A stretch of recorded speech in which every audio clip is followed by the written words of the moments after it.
बिस्मिल्लाहिर्रहमानिर्रहीम अस्सलाम वालेकुम। आज हम बहुत ही ज़बरदस्त मज़ेदार टेस्टफुल बहुत ही टेस्टी चॉकलेट गनाश की रेसिपी बनाएंगे। ये चॉकलेट गनाश आप बना के चाहे केक पे लगाएं, पेस्ट्री पे लगाएं या फिर आप बच्चों को लंच बॉक्स में ब्रेड पे लगा के दे सकते हैं। यकीन मानिए ये इतने टेस्टफुल बनती है कि बच्चे आपसे फरमाइश पे हर रोज़ बनवाने की फरमाइश करेंगे। तो चलिए ये ज़बरदस्त मज़ेदार सी रेसिपी को शुरू करते हैं।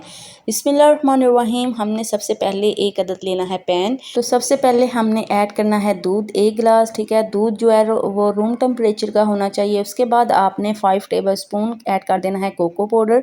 अब आपने जितने टेबलस्पून कोको पाउडर ऐड करना है इतने ही टेबलस्पून आपने चीनी ऐड कर देनी है। ठीक है, तो 5 टेबलस्पून ही इसके अंदर मैं चीनी ऐड कर दूंगी।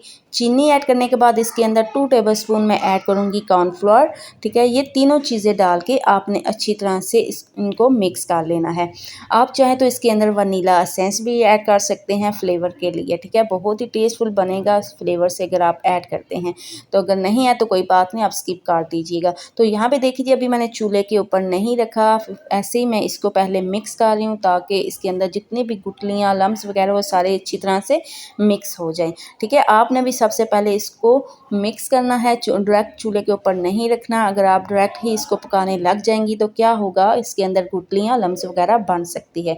तो यहाँ पे अब मैंने इसको चूल्हे के ऊपर रख दी है। फ्लेम हमने मीडियम टू लो फ्लेम रखनी है। ठीक है, लो फ्लेम पे हमने इसको कुक करना है। आप जितने ही हल्की आंच पे इसको पकाएंगे ये चॉकलेट गनाश इतनी ही ज़बरदस्त और अच्छी बनेगी। ठीक है, तकरीबन 10 से 15 मिनट लगेंगे तो ये चॉकलेट गनाश हमारी बन के रेडी हो जाएगी।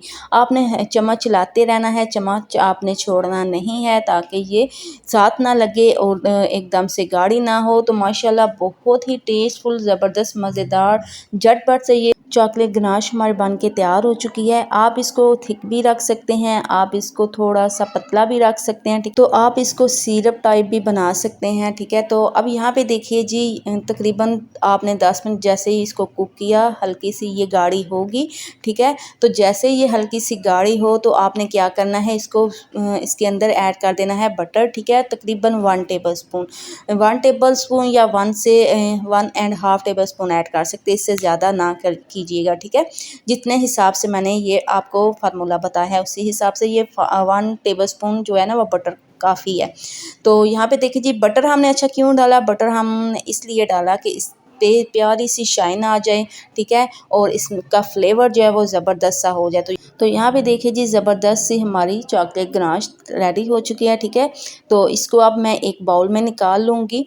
तो अब यहाँ पे देखिए जी हमने चॉकलेट गनाश को निकाल के ठीक है इसको ठंडा कर लेना है। चाहे आप फ्रिज में रख दें, फ्रिज में रख के ठंडा कर लें, या फिर ऐसे ही रूम टेम्परेचर में रहने दीजिए। ये ठंडी हो जाए तो आप फिर इसको किसी भी चीज़ पे लगा सकते हैं, यानी कि आप केक पे लगा सकते हैं, पेस्ट्री पे लगा सकते हैं, आप बच्चों के लिए लंच बॉक्स ब्रेड पे लगा के दे सकते हैं। ठीक है, तो आप इसको एक जार में निकाल के फ्रिज में रख दें। 1 से 2 हफ्ते के लिए भी आप इसको आराम से यूज़ कर सकती हैं, बिल्कुल ख़राब नहीं होगी। तो टेस्ट भी इसका बिल्कुल ख़राब नहीं होगा, बिल्कुल बहुत ही टेस्टफुल मज़ेदार से ये हमारी चॉकलेट गनाश बन के तैयार होती है। बच्चों को भी बहुत ज़्यादा पसंद आती है। यकीन माने अगर आपने एक दफ़ा बच्चों को बना के दे दी ना तो आपसे हर रोज़ फरमाइश पे ये चॉकलेट गनाश बनवाएंगे और ब्रेड पे लगा के खाएंगे। यही समझेंगे कि ये चॉकलेट है, इसका फ्लेवर भी इतना टेस्टफुल इतना मज़ेदार सा है। तो जिससे भी खिलाएंगे गैस ही नहीं कर पाएगा कि आपने ये चॉकलेट गनाश घर में तैयार की है। यकीन माने बहुत टेस्टफुल बहुत ही मज़ेदार से ये चॉकलेट गनाश बन के तैयार होती है।